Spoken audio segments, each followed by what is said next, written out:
Let's do it. Yes. So hello everyone, and this is our next community call and Ask Me Anything session.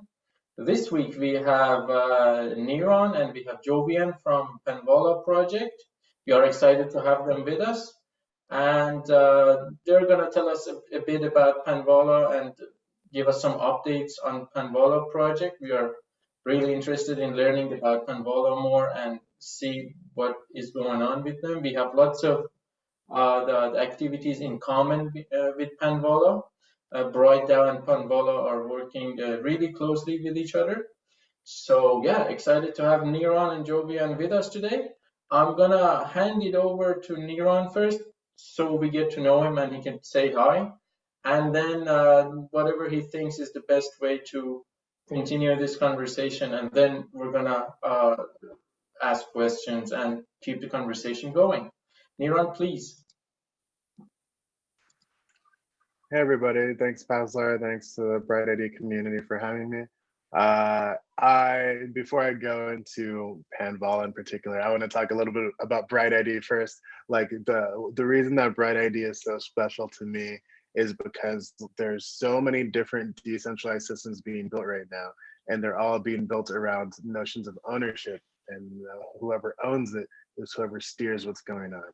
And for this whole decentralization movement phenomenon to be the thing that so many people dream it can be, that is, it reshapes the way we organize, distributes power in different ways and currently exists. For that to happen, we have to be able to organize on not just one token, one vote, but perhaps one person, one vote. So I see the BrightID community as kind of like the voter registrars of our decentralized future, and seeing the network of verified identities grow and grow makes it clear to me that that vision that so many people have in their heads is actually possible and is on its way to happen. So I love BrightID. I'll talk a little bit about me and Panvala. So first, again, my name is Niran Babalola. I'm the founder of Panvala. I've been working in the Ethereum ecosystem since about 2015. Worked at Consensus for 4 years. Did security audits, worked on a couple different projects, and then founded Panvala. Panvala launched on mainnet in 2019, so it's been over 2 years now. And what we do is connect as many communities as possible to share perks from our endowment. So I have a couple of slides that I can go through. If you give me a screen sharing permission.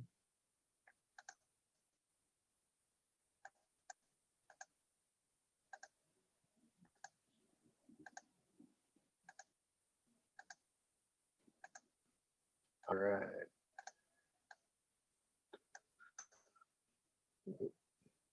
One second.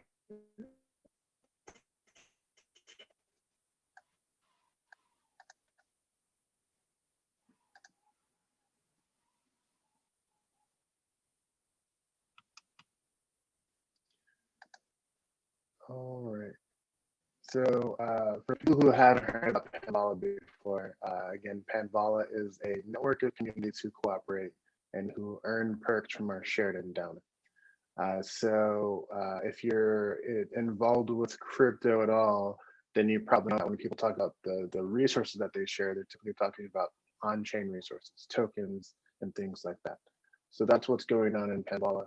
We share resources from our token supply, and that's what's going to each of the communities in the Panvala League to support community life in each community. When it comes to that shared endowment, tomorrow is kind of the next release of tokens from that token supply. It's going to be 1.58 million tokens. We know that because the smart contracts tell us that. It's really a Bitcoin style inflation model, where in Bitcoin, there's going to be 21 million tokens, and there's not 21 million tokens yet. And every 10 minutes, they create new Bitcoins to give to the miners. And Panvala, it's similar. There's going to be 100 million Pan. There's not 100 million Pan tokens yet. And each quarter, tokens are released that get us closer to that maximum amount. So it's 1.58 million that's coming out tomorrow.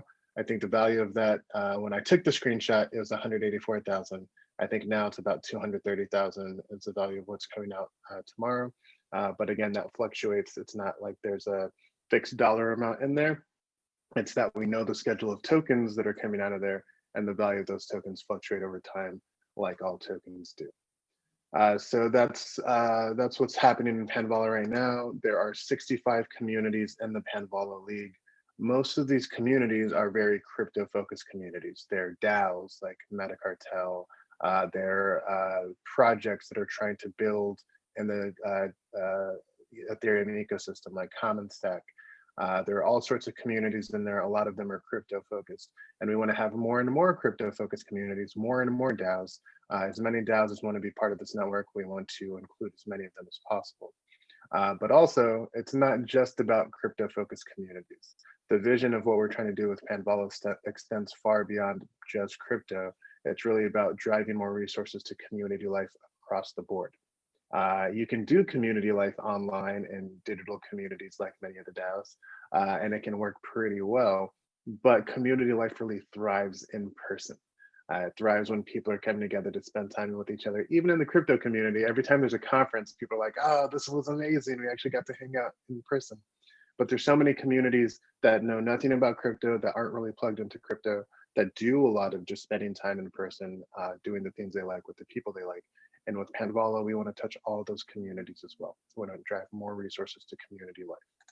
So what that looks like is things like meetup groups, clubs, neighborhood groups, classes. If you're in like a dance class or an improv class, you want to bring your community together. If you're in some sort of sports team that you play with regularly, any type of community that's coming together to do the thing they like with the people they like, we're trying to drive more resources to community life. So again, we do want more DAOs, we do want more crypto communities, but if you're part of another kind of community that has nothing to do with crypto, we want those too. So again, Panvala is a network of communities who cooperate and share resources from our shared endowment. When it comes to how we cooperate, there's kind of two ways you can think of that part. The first way is just having a support network for communities. So with Panvala, the whole network of communities grows stronger when each individual community succeeds, including communities like yours, including communities like BrightID and other communities you're a part of. So we've built a team of community professionals that you can reach out to whenever you need assistance. So instead of having to like be a strong steward of your community on your own in isolation, which can be very lonely work, you have other people that you can reach out to when you have problems that you're running into, when you have challenges that you're facing. You have a support network that you can plug into and get assistance when you need. Secondly, we try to help our communities meet like-minded people. So there are these 65 communities in Panvala, but there are also several subgroups we call coalitions. So we bring together communities into smaller subgroups where there are like-minded communities, and they meet regularly, typically once a month. So we help those communities come together on a regular basis, and then those coalitions can also apply for grants if they want to do something together. It's often hard to get people to cooperate and do something together because the first question is, who's going to pay for it? How much are they each going to contribute?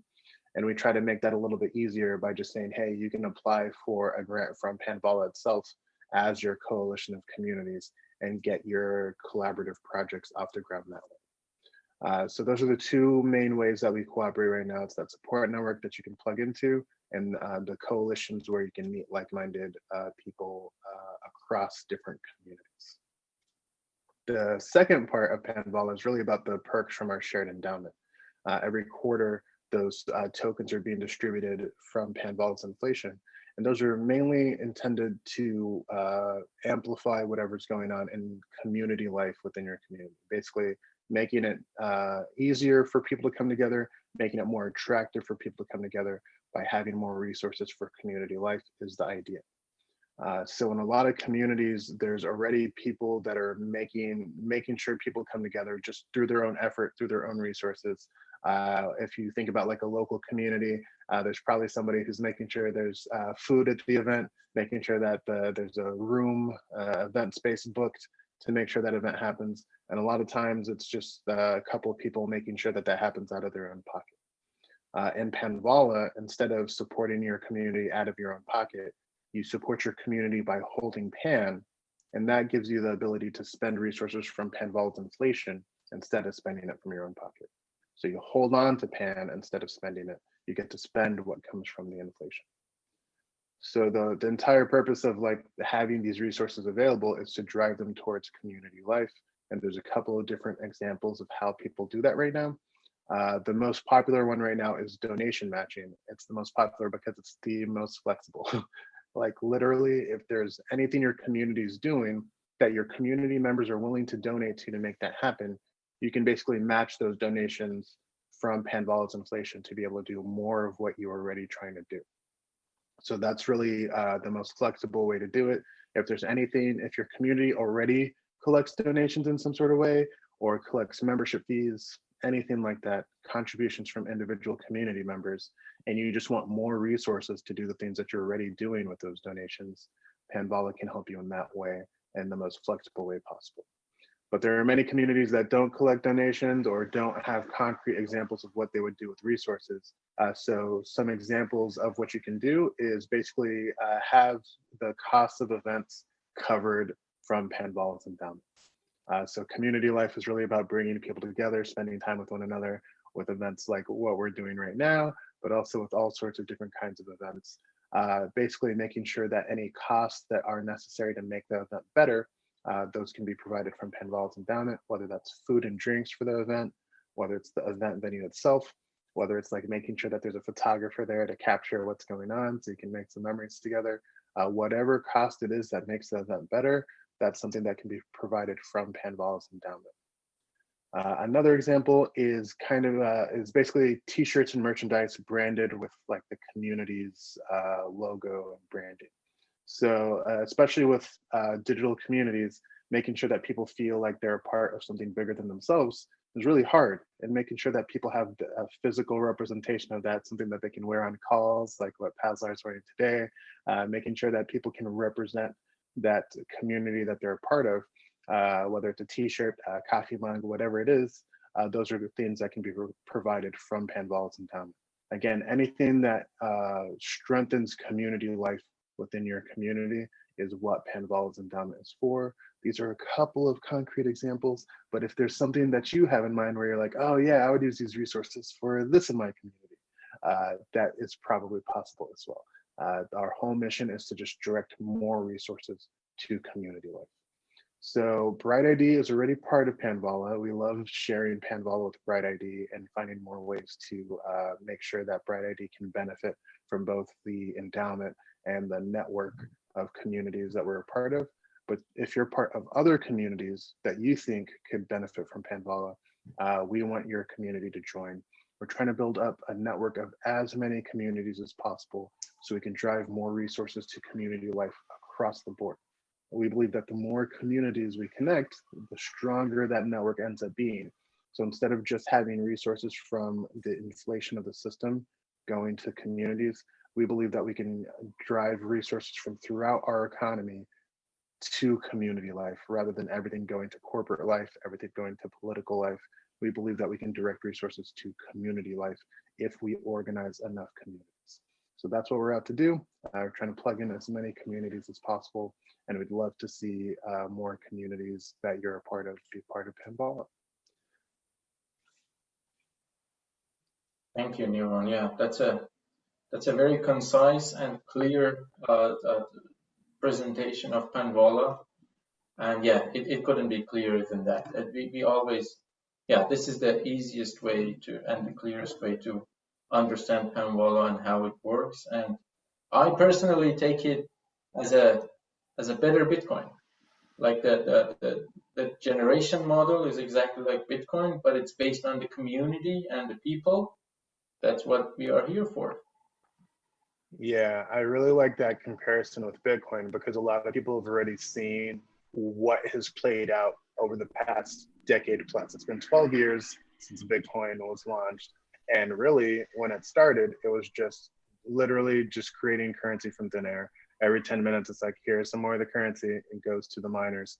And the first people who were using it were really just playing around with it. They weren't trying to, they didn't believe that they could necessarily like fund what they were spending on electricity and on their computer by mining these Bitcoins. They just started doing it. But collectively, over time, both the software and the community that built up around it made that promise real. This idea that you could work for the network, get paid for it, and have that be a profitable act was something that became possible just because more and more people believed it was possible. So you can think of it as like millions of people summoning this network of miners into existence, where like now there are giant mining farms that are farming Bitcoin all over the world to earn more and more of this Bitcoin. So if you take that and apply it to community life, what do you think can happen there? Like, I think that if we build this flow of resources that's going to communities around the world to provide more resources for community life, instead of getting massive mining firms that pop up to mine Bitcoin, I think we can get massive communities that can do things they never had the resources to do before. And that to me is really special. That is the prime opportunity I think that crypto has, because building tools for community life is really the big opportunity. Like corporations have had powerful economic tools for a very long time. Equity powers a lot of corporations and makes them run. Political life has had powerful economic tools. They've had national currency, central banks, things like that, that really powers what's going on in governments. But community life, we just kind of pool our resources together to get things done. And that just doesn't have the same kind of power behind it as those other tools do. So providing that kind of tool for community life, where instead of having those massive mining firms built up, you have massive community gatherings, so many more resources available to communities than there were before. I just think people are going to be a lot happier. I think they're going to have not just the desire to do things, to do the things they like with the people they like, but the resources to do that in a way they didn't before. People who actually get paid to make their community happy is that's something that exists today. They're nonprofits, like they exist, but imagine a dramatic increase in that portion of our society. I just think we would be able to make a lot of people happier. I think that's the way people want the world to work. So if we work together to make that happen, I think we can make it possible. Can I That's add? great to hear. Jovian has her hand up, so please. Awesome, amazing. Thank you, Niran, for that sparkling overview of Panvala. Yeah, so from my perspective, there's a lot of products being built right now, and there's a lot of tokens being launched right now that help those products, along their way, that bring communities together around, those products and help them flourish, create rewards.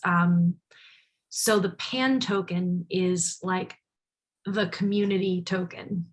So it fits with any community to support their community life. The product that we make is great community life.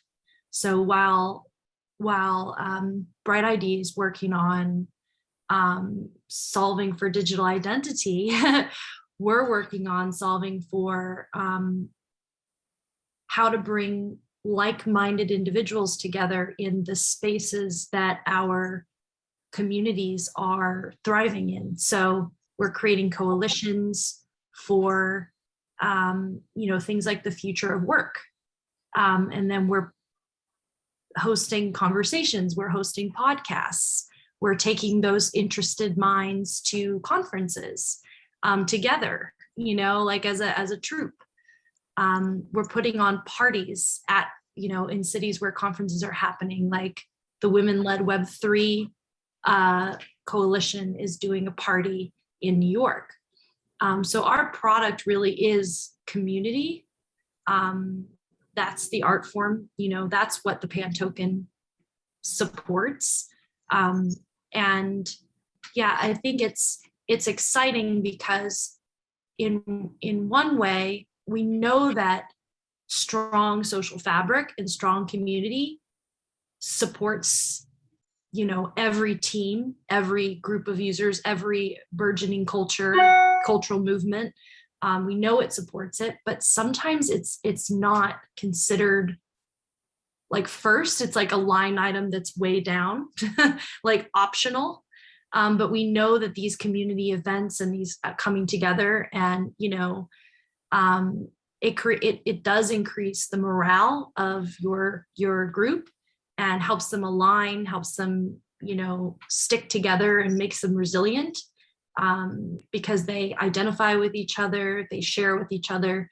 So yeah, the Pan token is really devoted entirely to community. So I'm really glad it exists. And I think it's also a great token to have out there as part of the ecosystem. So a community that's new, that maybe has a token or doesn't have a token, whatever, they can join Panvala and enjoy like a big assistance in building their own community. Like all of a sudden they're part of a troop, they're part of a league, and then they can meet like-minded, high-level people, and problem solve things, create events together, share resources, and meet people that could be pivotal on their road forward. And in addition, when teams are new and lean and communities are new and lean, they're often going over these they go into these growth points and then they realize, oh my God, we need to hire a developer like yesterday, or oh my God, we need a community manager, or oh my God, they've realized they have like this need that pops up. So they contact Panvala and they're like, Panvala, what? Get on the phone with us. We want to talk to you about this growth moment that we're experiencing. And then at Panvala, we can connect them to like resources to help solve those issues so they can grow like with support. So we all kind of make each other stronger and less vulnerable to, all the things that you might do by yourself and struggle with. We're then doing it as a network.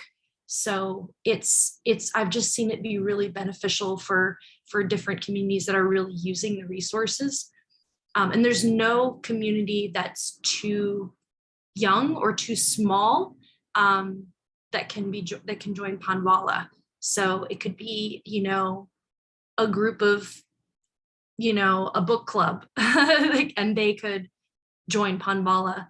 And sometimes the newer groups have the most ideas and enthusiasm for what we're doing. And we have opportunities to cross-pollinate and collaborate with them, even if they want to jump in and help us put together a Panvala-wide event and therefore meet a bunch of other communities in Panvala. It's like they instantly have somewhere to plug in and the world just gets bigger. So small communities, large communities, there's lots of different ways to use Pan token and to use the network. So yeah, that's my little rant.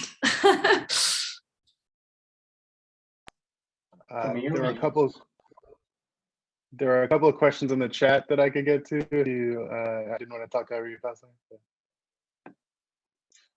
Yeah, I saw a question by BrightID, which is he's one of our BrightID stars. The question is, do Panvala folks have anything in common with Gitcoin in case of cooperation and contribution, especially in creating matching pool funds? I think that's a positive, yeah, Niran? Absolutely. We work closely with Gitcoin. We're friends with Gitcoin. Gitcoin's part of the Panvala League.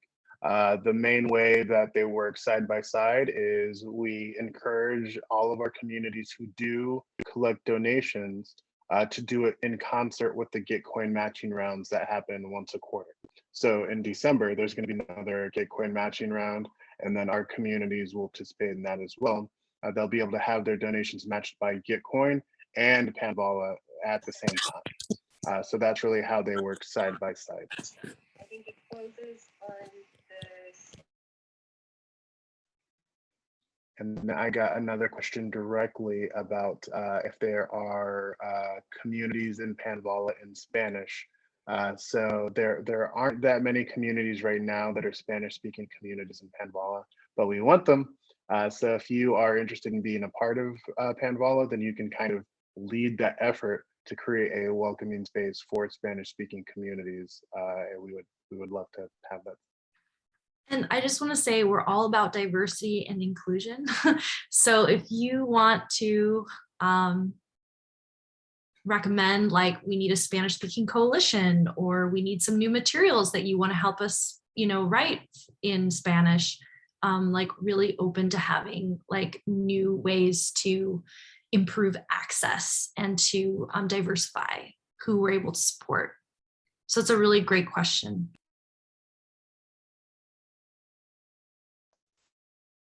There's been a couple comments in the chat about like the model that BrightID is adopting in terms of seed groups and having connectors that are part of BrightID's identity model.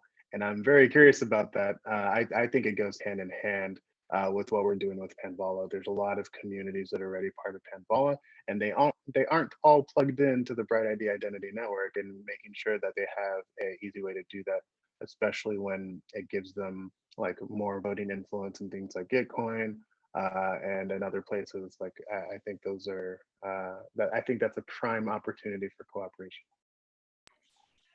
Yeah, I have something to say about that, because that's kind of our new vision for BrightID stars. Right now we have these people called BrightID stars, which are basically the people who show up and make our connection parties work. So if you're brand new to BrightID, you've probably gone through this process where you look on the BrightID Meet page, you find your language, you find a time that works for you, you come and you find one of these beautiful people that many of them are here today. You'll meet one of them and they'll help you learn how to use BrightID. You'll make a connection to them, and then through that process you get verified. But the problem with that is you're typically meeting people that you've never seen before in a connection party, and that was never our vision for how BrightID should work. And so in getting back to our true vision, which is that you're verified as unique by the people who already know you, we want to move the stars, the BrightID stars, into a direction where basically you can become your own star of your own community. And so we are going to need something like Panvala to ensure that there are plenty of strong communities to choose from, so that when it comes time for you to say, okay, where's my community that I can go to that has someone that's a BrightID star in it, that you'll be able to say, okay, great, like I'm already a member of a community and BrightID's already in it. I just need to go show up to one of their meetings and I can make BrightID connections and get verified right there. So imagine a Meet page that, instead of by language and time, is more by geography and interest. So I put in the city where I live, I put in what I'm interested in, and I find, oh, cool, there's a chess club in Seattle that on Thursdays people are available to make BrightID connections as well as playing chess. And so I can go in and make some connections and get verified right there. And the thing that makes that better than what we're doing right now is that it really fits the vision of BrightID, where it's people that that are helping you to get verified. And so you'll find someone that you're going to have an ongoing relationship with. You're going to find someone that you can actually be friends with, that's stronger than a just met connection. And that will be the person that allows you to get verified. And we believe that that's a much stronger verification level than people hopping around into connection parties and like the hosts. They honestly, I mean, they can recognize some people, but they can't recognize the hundreds or even thousands of people that come through those connection parties. So it's not like they're forming long-term relationships, which is what BrightID is supposed to be about. It's supposed to be the people you already know, the people that you already are dealing with every day and or on a regular basis. Those are the people that should be getting you verified.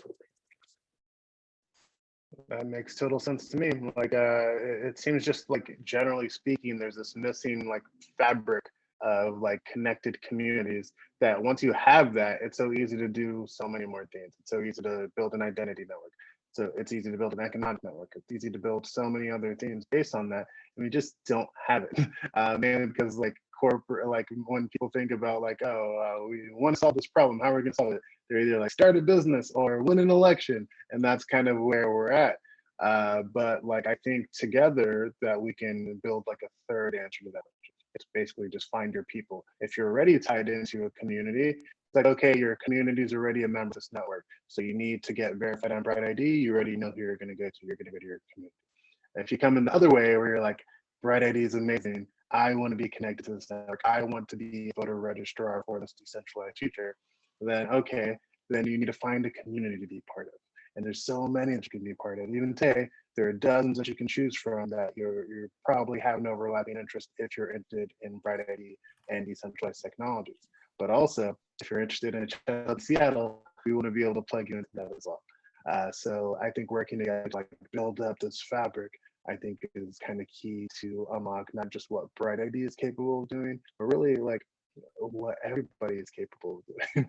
Like I think there's so much that we're so much potential that is untapped because we don't have ways to organize on a voluntary basis at scale. It's all mediated by technologies, by companies and governments. And if we could build something else that was purely on a voluntary basis, it's just like, okay, the people you like, how do I navigate this network of the people I like? I think when you get to that, the possibilities are really endless.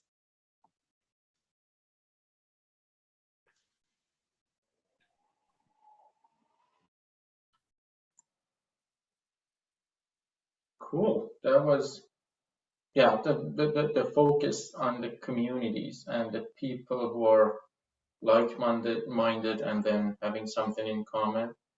That's what Panvala is, and that's what BrightID is after. So yeah, we are pretty close. We can't get closer than that. Yeah. Yeah, so I see a question from Han that I would like to answer. He says, what are the kinds of communities BrightID would like to onboard as seed groups? And I think the answer is, so, I mean, Panvala loves all kinds of communities. What we're looking for specifically at BrightID is a place that, so you need to be discoverable.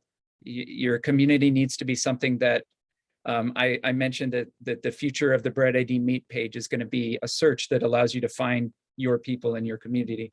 So someone who is looking for a community should be able to find you. And then you just have to have just a regularly scheduled time when people can know that they can come and make BrightID connections. So if I'm someone that is part of your community or is interested in checking out your community, I should be able to come at a designated time and meet the people who are using BrightID from your community. So those are the main requirements. And that being discoverable also helps with the auditing process. So as part of like a healthy BrightID network, we need to be able to know that the BrightID seed groups are healthy. And so if someone can come and like if you have a regular time that you're meeting and that you're doing BrightID connections, if anyone can just drop in and find you, then that allows people from other communities to like come over. So I could, a couple people from my community could come over and visit your community and vice versa, and make sure that you're actually real people and maybe make some new friends and stuff like that. So so I think those are the main requirements we're looking for with a BrightID community. And we hope that with Aura, we've mentioned Aura a bunch of times. That's kind of like a new game for BrightID power users that's going to be coming out. We hope that with Aura coming out, it'll allow you to kind of just create your own seed group, basically, without having to ask permission from anybody, or without having to like right now there's a seed DAO, and there's an application form, and things are still feel pretty centralized. We're obviously trying to move towards decentralization, but becoming a seed group goes through this seed DAO, which is still pretty small, doesn't have that many members in it. There's like 10 members in it or something. So what we really want is you to make your own community on the fly using the Aura game, and then allow other people through a more decentralized process to judge the validity of your community. So other people can give their own opinions. It's not just like a select group of pre-decided members or something that are going to decide whether your community is legitimate or not. Like the way it works now, it's going to be like everybody, all communities looking at all other communities, wherever the relationships happen to be. So there will naturally be some relationships that form.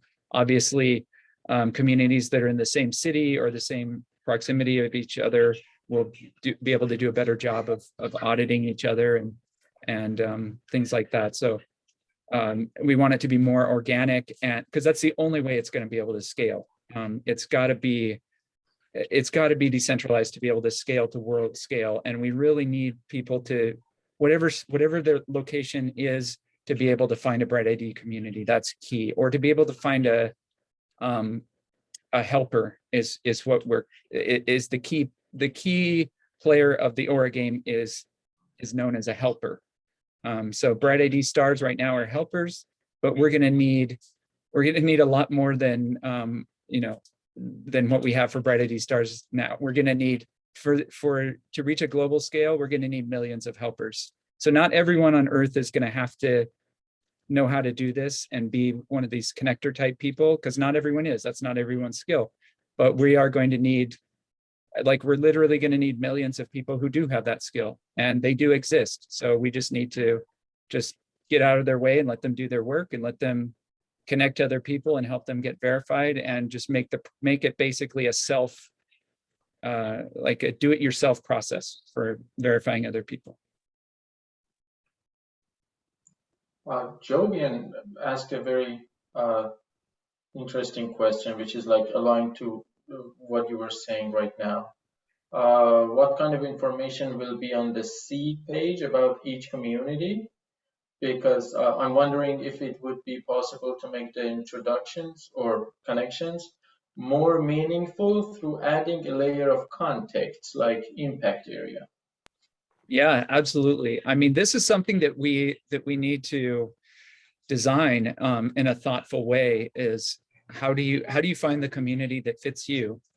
And I think, yeah, impact area, that's definitely very meaningful. And yeah, how do the introductions happen?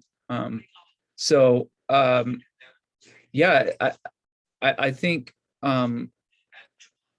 it also, so another thing is getting added, right? So right now we mentioned that adding a seed group is kind of this manual, there's a manual review process. I think we need to switch to a decentralized review process. So if there is like a registry, a searchable registry that allows you to find communities, we need a decentralized way to add your community into that registry. So if you look at some of the token curated registries that exist, there's some interesting ones out there, like Everest and other ones where the other people just come in and vet the members of the registry and make sure that they're real, and people are you stake some tokens to avoid spam, and then there's a review period and stuff like that. So this, I think that's the type of thing that we need to encourage, to keep the registry really nice and high quality. So but it's got to be decentralized. So luckily there's been lots of innovations in making decentralized registries. So I think we can latch on to some of that. And yeah, I think we'll discover over time what's really valuable for people to be able to look for when finding a community. I think like a lot of it is just going to be location, but I also think that in some cases, maybe you're just really remote or really rural. Maybe it's hard for you to get to somewhere, and maybe you just you really do have to stick to online communities. And so I think, especially when you're talking about an online group, you really want to hone in on who your people are and find something that really matches your passion and your interest and connect with those people. Because we don't want you to go get BrightID verified and walk away. The new model is you find a community that's going to be a lifelong community for you, and then you stay verified for the rest of your life. Like BrightID is a lifelong thing. Like my BrightID that I got a few years ago, that's going to stay with me for the rest of my life. And that's how everyone's BrightID should be. And you should have a community that nourishes that and that you can be a part of. And if you want to go the extra mile and do more than just get verified, you can stick around and help other people get verified. And it's within this group that you define, doing the things that you love to do, and you just make BrightID another small part of it.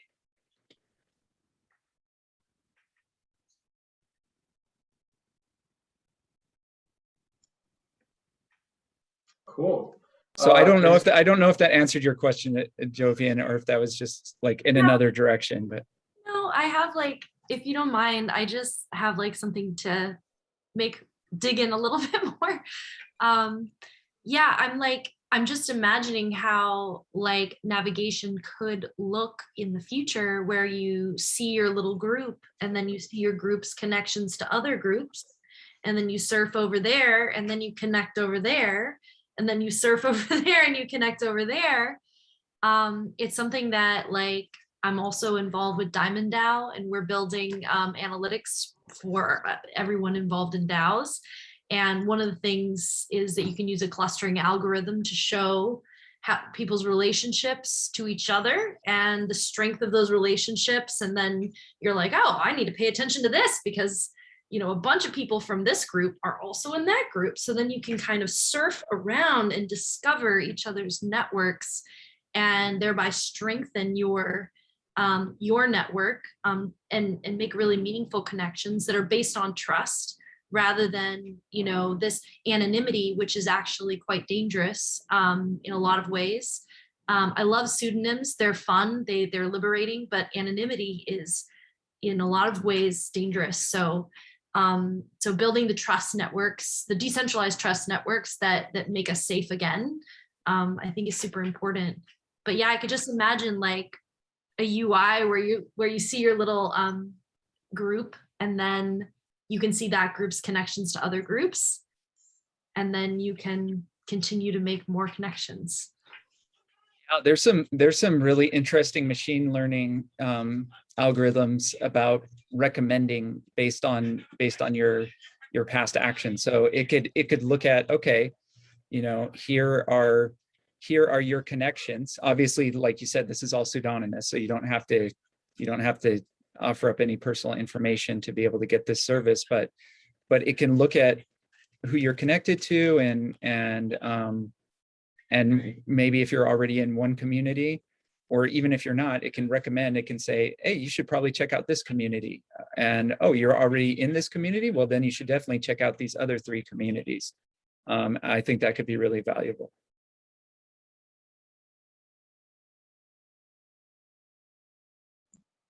I saw a question for Niran and Jovian. A very basic question: is Pancoin a POS, proof of stake, or proof of work model? So that's a good question. So just to clarify, like Panvala is not its own blockchain. It runs on the Ethereum blockchain. So it's a ERC20 token on top of Ethereum. So it doesn't use proof of work or proof of stake because it just relies on Ethereum itself. So when it comes to that whole inflation model that I was describing before, the logic for that is just encoded into the smart contracts that run on Ethereum itself. So basically, it's an ERC20 token. It's on Uniswap, the same as any other ERC20 token out there, but it's not proof of work or proof of stake.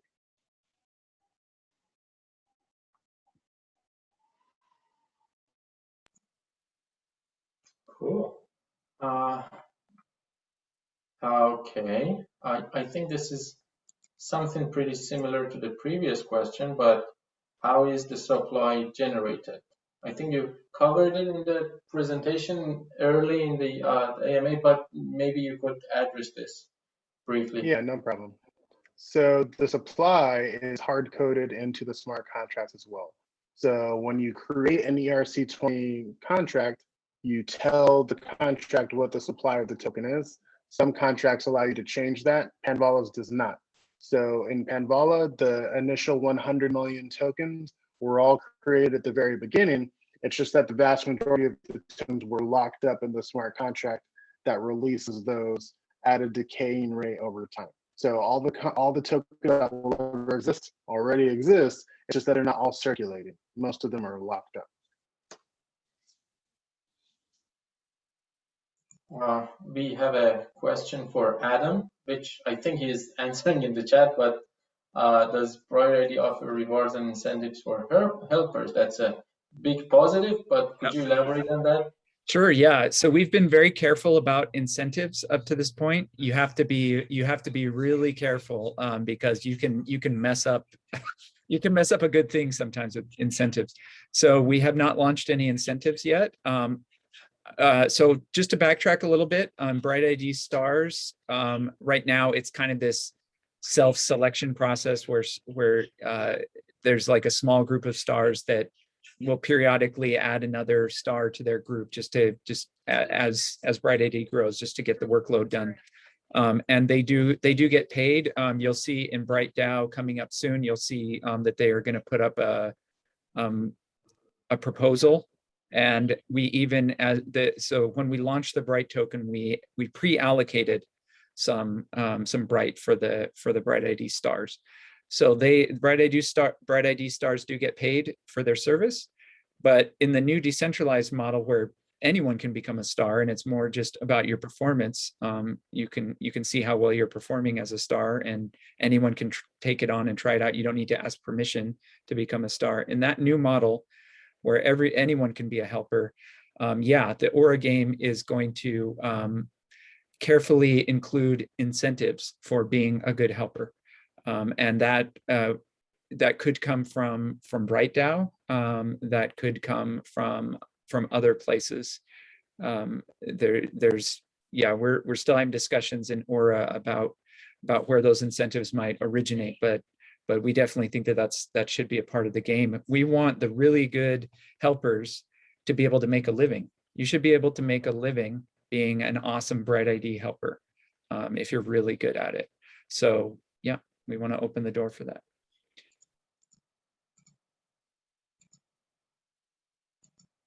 Okay, cool. We are almost up to the hour. I'm not sure if there are any questions that are being unanswered. Just checking the chat to make sure that, okay, cool. I think we covered all the questions in the chat. If there is anyone who wants to ask any other questions or wants to talk about anything that is coming to mind, let us know. I have a question. I think like explaining what BrightID is and like why it's important and useful is pretty easy if you're talking to somebody who's like crypto native and just maybe hasn't heard of it or whatever. So I think onboarding that person, like if I was trying to be a helper, would be pretty simple. But is there any like helpers in here who have kind of like a pitch or could give an example of like how you would relate BrightID and explain like why it's needed and why it's important to somebody who a normie, I guess I would call it, like somebody who doesn't use any Web3 or crypto products and just is really disconnected from all this? Here's what I usually say to people who are from outside of this space. What I say is that what we do is we replace KYC and help you prove to different applications that you only handle one account and one account only, without asking for any of your personal information whatsoever. So you're staying anonymous, but you're proving to applications that I have only one account here. Cool. Yeah, that makes total sense. Yeah, and I also know something I've noticed from coming to some of the connection parties is that the stars will often ask people, hey, what are you here for? Why are you getting BrightID? And they'll usually have a reason. It'll be because they want to use Gitcoin, or they want to use Clearfund, or they want to use Rabbit Hole. And so it's usually the apps that bring people into BrightID. I remember before BrightID had before it had apps, it was kind of funny. I remember like Philip and I trying to pitch it to people before were there any app, and we would say things like, it's a sandbox, but there's no toys in it yet. So it's like, now we have toys. Now there's things you can actually do with your BrightID, and those toys become much better when you have BrightID. So it's just, it makes the playground fair for everybody if you have BrightID. Two things I'll add. One, I like to describe that BrightID is like getting a passport. People aren't excited to get the passport itself. They're excited for what it allows them to do, and that's what BrightID is too. It's you're not going to be excited about having the BrightID. You just want it so you can do things. There's thousands of people that are super excited to do rabbit hole campaigns because they can learn and earn crypto. They have to have BrightID to enable that. So that's part of it. The other thing I'll say is that early on, when we were trying to describe BrightID to people, like, nobody would get why this was even important. We tried to explain it, and so many people, and I just like starting these basics. And then we went to Ericon and in Berlin, and we met all these sort of developers, and I told them what we were doing, and they were like, well, that won't work. You're trying to solve a problem that's too hard to even solve. That's impossible. And it was just funny to go from most people not even understanding the problem exists to this other group being like, the problem you're trying to solve is so important that there's no possible way that you have a solution. So. Yeah, and I think definitely the newbies are more in the camp of like, they just don't, they've never thought about this problem before. It's a little tricky to grasp when you've never thought about this problem before, but it was really cool going to Ericon and describing that to people and just seeing their eyes light up, and they're like, wow, like I had this thing that I wanted to build that's been on my back burner for 5 years because there was nothing like BrightID, so I just could never make it. And now they're like, oh, I'm gonna pull that thing back off the back burner now and start working on it again. So yeah, different set of people. You can do if BrightID actually works, and it does not yet work to the standard that we think it needs to. But imagine that it really did validate one person per account, and did it in such a way that that person can just waltz up to any application, show that their check mark, the application has now received all the information it needs to know, hey, I've only seen this person once. There are so many cool things that can be done once that problem is solved. So it's a bit of a chicken or the egg problem. You need a bunch of users in order to make the social graph analysis accurate enough to do that. But you're only going to get those users if there's compelling enough things for them to do with it. But in a world that either of those things are true, both of them is true. It's just how do you get from the tiny adoption at the beginning to millions of people and hundreds of things you can do with it. Yeah. How many people are verified right now on BrightID? About 30,000. Something like 30,000. Okay.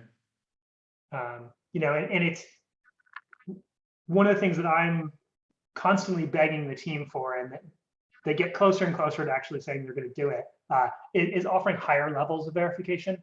So we know that some of those 30,000 that have what we call sort of level 0 verification are fake accounts. We don't have super high confidence. We know ways to beat it. You know, it's fine for a few dollars worth of value, but you can't give significant amounts. If the benefits of the Sybil attack are significant, the Sybil attackers will attack. But we already have ways in BrightID behind the scenes to offer higher level verification. I like to give the example, we have these things called Yetka levels, and it goes all the way up to Yetka level 5. There's only 2 people in the entire network that have Yetka level 5. Now, no one's going to want to set that as like the standard for Sybil resistance because it only lets 2 people through the door. But we can set the bar anywhere in between. Hey, anybody can get in, and it's super easy and convenient for everyone. To it's exceptionally difficult. You have to jump through all these hoops. And I'm eager to get to a point where there's interim levels between those two. It's like, hey, there's 10,000 people, and we're pretty darn sure that they're not Sybils. So, hey, application, do something cooler for those people, which gives an incentive for other people to get up to that level. So I'm excited to see that. Yeah, I totally agree. So I think we're close to being able to find a balance between something that is maybe not, I won't use the word easy because it may not be as easy as just showing up to a connection party, but at least a clear set of steps that anyone can follow and then end up getting verified.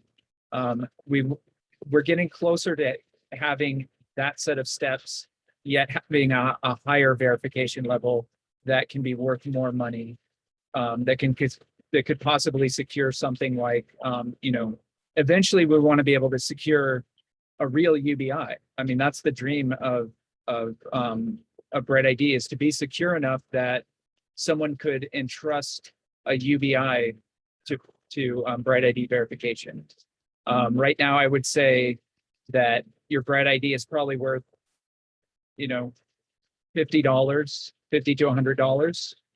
In the future, your BrightID is going to be worth thousands of dollars, and people will be entrusting real UBI with it. And that's our goal. That's where we need to get.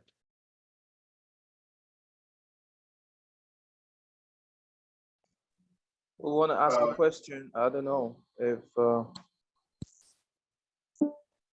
Go ahead, shoot.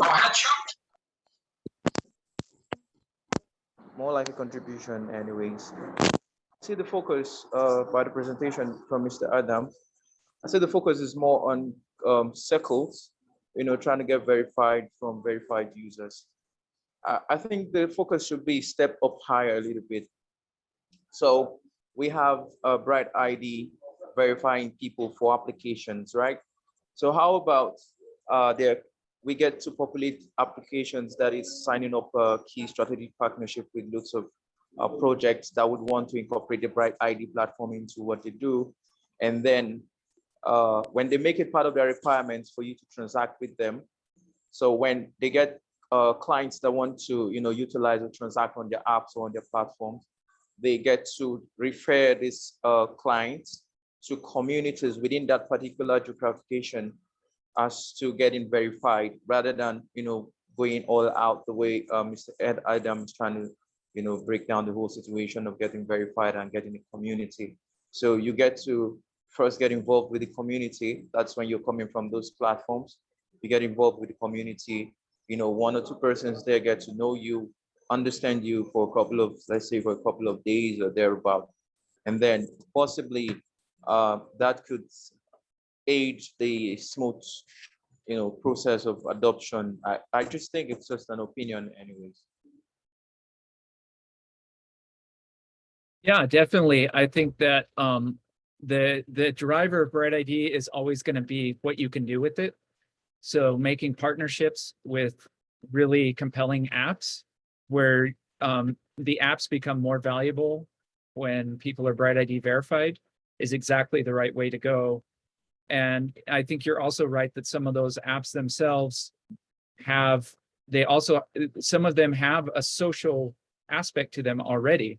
And so you could do all of your, there could be some app out somewhere out there. Maybe it's the Facebook replacement that we're all looking for, or the LinkedIn replacement that we're all looking for, like District OX or Akasha or something.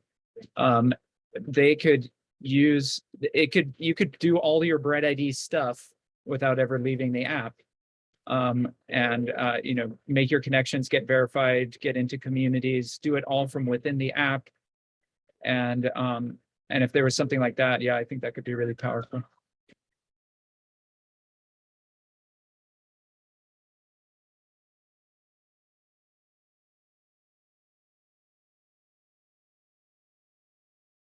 Okay, thanks, Adam.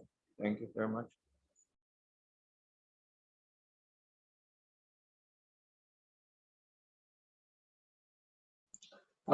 David is asking, or he's saying that I want to sign up to be a BrightID helper. I am an FTE member of Gitcoin, so maybe I can help connect the two communities. I want to say that we would love to have new helpers. You are very welcome to join us and be more active in the community on Discord, everywhere in connection parties. At the same time, I want to mention that BrightID and Gitcoin communities are pretty close. We are a part of the Sybil resistance for Gitcoin grants and for the contributions. But yes, get in touch with us. Talk to us on Yep. Discord, talk to us everywhere, and we would love to get to know you better. And yeah, being a helper is something that we would love everyone to engage with and be more active as a helper. Yeah, so what I would say, if you want to create a BrightID seed group in your community, in this case in Gitcoin, Gitcoin already has a seed group, but I bet that they don't use it very much. So I think if you wanted to take charge of that and say, hey, hello, fellow Gitcoin members, I want to make sure that our Gitcoin BrightID seed group is doing everything that it can do, that we're getting more people onboarded through our seed group, and that we're holding regular BrightID connection parties for the Gitcoin community. I think they absolutely could use someone like that. So we would love to engage with you and help you to do that. And that goes for any community that you may have. Just come to us with your community, let us know about your community, and we'll help you get a seed group set up. Okay. I love the ideas that Jovian is putting in the chat. The latest one is BrightID integration with Discord. I think the good news is that we have a Discord bot already created, which is basically doing what you have in mind here. People can link their BrightID to a Discord bot, and then this Discord bot is free to use in all Discord servers, and then they get a verified or BrightID verified role in their Discord server, so everyone is sure that this person is the owner of this account, and this account only. This person is not coming with different accounts, starting having a conversation with himself, which happens in different servers. So yeah, the BrightID, the Discord bot is there to help. And regarding the DAOs, we are working on the Aragon integration, and I guess Adam would be a better person to talk about that Aragon DAO integration. Yeah, first I would have mentioned that if you go to bot.brightid.org, you can invite the BrightID Discord unique bot to your server, and it will allow anyone who's been BrightID verified to get that role, to get the verified role or whatever you want to name the role on your server. So you can identify who on your server has been BrightID verified. It's actually been invited to hundreds of servers, and people are using it for cool stuff like airdrops and voting and stuff like that. So yeah, definitely, that's the quickest way to start using BrightID in your community, is if you've got a Discord, invite the BrightID bot to your Discord server. And I'll also post a link to the actual source code if you're interested in diving into that. But if you just search GitHub for BrightID Discord bot, I'm also going to paste it in here. But yeah. So and then about DAOs, I mean, yes, that was one of our earliest grants that we got was from Aragon, and is because Aragon was interested in what BrightID could add to an Aragon DAO. These pseudonymous unique identities, being able to get that little check mark that says within this DAO sphere, and I don't know if that sphere is just that DAO or if it's like a network of DAOs. You could think of it being useful in either case, but are you unique within that context? That's an interesting question for a lot of the different types of voting that DAOs may want to do. Almost all DAOs right now are still using the token model. Even BrightDAO is still using the token model. It's like however many tokens you have, that's determines your vote. But imagine making things a little more egalitarian using something like quadratic voting or using something like delegated voting and being able to control that with unique accounts. It definitely unlocks some of the possibilities. So yeah, we're working with Aragon again, which is great. We started work. It's kind of funny because it's hard. It's almost hard to imagine this anymore with the state of cryptocurrency. But back, I guess it was 3 years ago actually, when we first got the grant, they had to cut off our funding. They cut off all their grant recipients' funding because they basically ran out of money.